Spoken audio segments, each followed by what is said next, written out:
Deusa, existe um tipo de término que não é sobre perder alguém, mas é sobre voltar para si. E o que acontece é que a vida muitas vezes nos tira de alguns lugares, uma vez, duas vezes, três vezes, para que a gente perceba que esse é um convite para a gente se apropriar de quem nós somos, para a gente aprender a habitar o nosso próprio ser. Muitas vezes a gente não entende na primeira vez por que isso aconteceu, por que esse ciclo se encerrou, o que eu fiz, o que o outro fez. E aí a gente vai vivendo, encontra outro alguém, outro ciclo inicia na nossa vida, e não necessariamente relacionamentos. Pode ser que seja um novo ciclo de trabalho, e aí daqui a pouco acontece tudo de novo. Aquele ciclo finaliza e você fica cheia de dúvidas, cheia de emoções. Até parece que tudo tá dando errado, mas talvez esse seja um convite da vida para você voltar para si. E esses dias eu ouvi uma história que eu vou contar ela aqui. É uma história que aconteceu tudo no plano físico, vocês vão entender. Mas eu quero que vocês, enquanto forem ouvindo o que eu vou falar, vão fazendo uma conexão com um significado mais sutil, mais simbólico disso tudo. E depois eu vou fazer essa conexão junto com vocês também. Caso esse início de vídeo já tenha te tocado, te convido a já curtir o vídeo, que isso me ajuda, porque o YouTube entende que as pessoas estão gostando e envia para mais pessoas. E caso ainda não seja inscrito aqui no canal, já se inscreve também, que aqui a gente fala sobre relacionamentos, autoestima, autoconfiança e muitos conteúdos que vão te ajudar, porque ninguém chega aqui por acaso. Nesses últimos dias eu ouvi a história de uma mulher, ela compartilhou comigo sobre os relacionamentos dela e a casa física dela. E a história é a seguinte: ela tinha adquirido a casa dela e nesse meio tempo ela conheceu alguém. E ela se entregou para aquela paixão, ela se apaixonou por aquela pessoa, os dois se apaixonaram e ela colocou para alugar a casa dela e foi morar com essa pessoa em outro estado. A relação começou a apresentar padrões que não eram positivos, começou a ficar conflituosa e ela pensou: eu vou voltar para minha casa. Mas nesse voltar para casa dela, esse parceiro também voltou com ela. Eles foram morar juntos, não deu certo. E aí vieram as frustrações, o término, tudo aquilo que a gente conhece. Depois disso, ela entrou em um outro relacionamento, onde ela pegou as coisas dela e foi morar com essa pessoa. Tentaram construir algo, mas aqueles mesmos padrões se apresentavam. Padrões como eu e muitas por aí já devem ter vivido, de não se sentir amada, de não se sentir respeitada, de não se sentir valorizada. E ela se viu vivendo todo aquilo novamente. Só que dessa vez, ela primeiro voltou para a cidade da família, ficou perto da família. E ela pensou o seguinte: agora, o que eu quero? Pela primeira vez, ela pensou: agora o que eu quero? E diferente das outras vezes, onde ela pensou: para onde que eu vou? Qual é o lugar que agora eu consigo ficar, afinal não tenho outro lugar para ficar? Percebe como nas primeiras vezes a sensação foi: eu vou ter que voltar para o meu lugar. E nessa última vez foi: para onde eu quero voltar? E quando ela se perguntou para onde eu quero voltar, ela lembrou da casa dela. Só que em vez de só lembrar da casa dela, ela imaginou como ela queria aquela casa. Então ela começou a fazer toda uma reforma na casa para deixar do jeitinho dela, para que ela se sentisse bem naquela casa, para que ela se sentisse inteira naquela casa. O que antes voltar para casa era um plano B, dessa vez se tornou a escolha, a certeza dela, a certeza de que é aqui que eu preciso estar.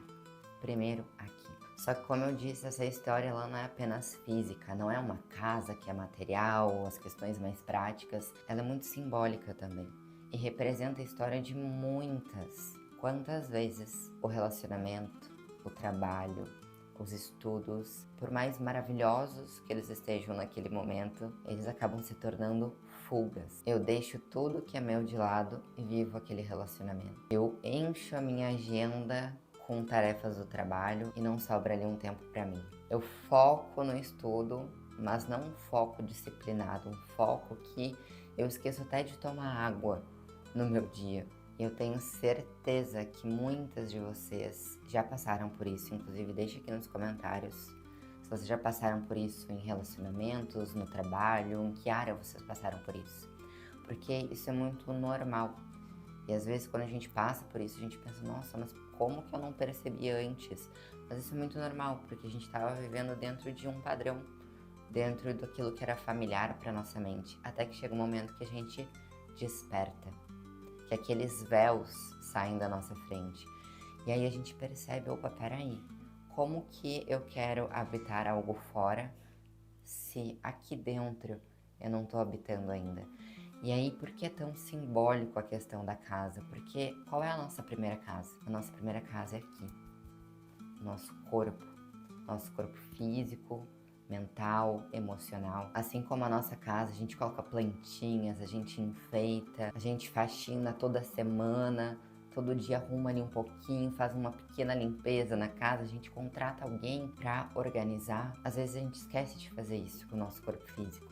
E sim, a vida vai nos cobrar, porque o primeiro propósito que a gente tem aqui nesse mundo é o amor, só que o amor primeiro por nós, primeiro a gente não tem como dar amor e receber amor do outro se a gente não tá sendo aquele centro de nutrição. Tudo que a gente faz pra gente, a gente manda uma mensagem pro universo para que volte. É física quântica. Toda mensagem que a gente envia, aquilo volta. É uma semente que a gente está plantando. Então, se eu me amo, se eu crio momentos de prazer para mim, se é prazeroso cuidar de mim, duas coisas acontecem. Uma delas é essa mensagem que eu mando para a vida e que vai voltar para mim. E a segunda coisa é que a gente vai elevando a nossa autoestima. Conforme a nossa autoestima vai sendo elevado, eu vou reconhecendo o meu valor. Nossa, eu me cuido tão bem. Nossa, eu faço atividade física todos os dias, movimento meu corpo todos os dias. Tomo a quantidade de água perfeita que eu preciso tomar. Me nutro com bons alimentos.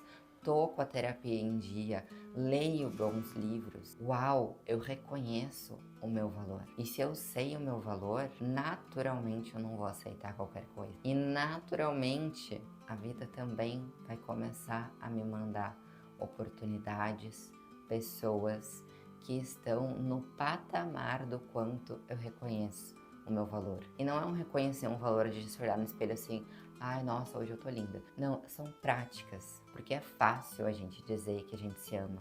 Ah, eu me amo, tá, mas as minhas ações, os meus pensamentos, as minhas práticas diárias são práticas de auto-amor? Ou todo dia eu fico pensando, ai, eu não deveria ter feito isso, ai, por que eu não consegui fazer?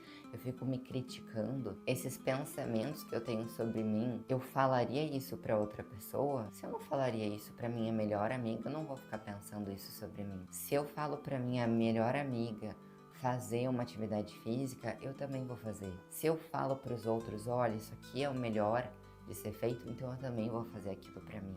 Esse é o nosso verdadeiro auto-amor, esse é o verdadeiro cuidar da nossa casa. E sim, a vida vai nos tirar dos lugares até a gente entender que é pra gente voltar pra gente, não como uma punição, mas porque a vida é muito sábia e ela quer nos ensinar que primeiro é aqui, a gente cuida aqui dentro. E é aquela frase, não corra atrás das borboletas, cuide do jardim, cuide de você. O que tanto você está buscando fora? Eu te pergunto sinceramente nesse momento, o que tanto você busca num relacionamento? O que tanto você busca no trabalho? Numa prova, nos estudos, num concurso? O que você acredita que esse lugar vai te dar? E começa hoje a se dar isso. Ah, eu busco reconhecimento. Então começa a se reconhecer. Não espera a vida tirar aquilo ali. Muitas vezes a vida não vai precisar tirar aquilo ali, principalmente se você começa a se dar aquilo que você está esperando que algo te traga. Porque algo só vai te trazer aquilo que você já se dá. Eu quero um relacionamento que me dê segurança. Então, como hoje eu posso me dar segurança? Eu quero um relacionamento que me valorize. Então, como hoje eu posso me valorizar? Deixa eu me dar isso daqui. Deixa eu cuidar da minha casa interior, deixa eu decorar a minha casa interior, deixa eu olhar para dentro de mim e reconhecer toda a beleza que existe aqui dentro. Dessa forma, a vida nos traz mais dessas sensações, mais pessoas, mais situações que comprovem o quão grande e importante nós somos. Mas primeiro a gente precisa voltar para nossa casa interior e ver como ela é uma mansão, ou melhor, um castelo. É grande e importante. Nós somos grandes e importantes. Esse vídeo faz sentido pra ti? Me conta aqui nos comentários se você já viveu um momento assim onde a vida te tirou algo e você percebeu ou está percebendo agora com esse vídeo que era um convite para você voltar para si. Eu fico por aqui, mas até o nosso próximo conteúdo.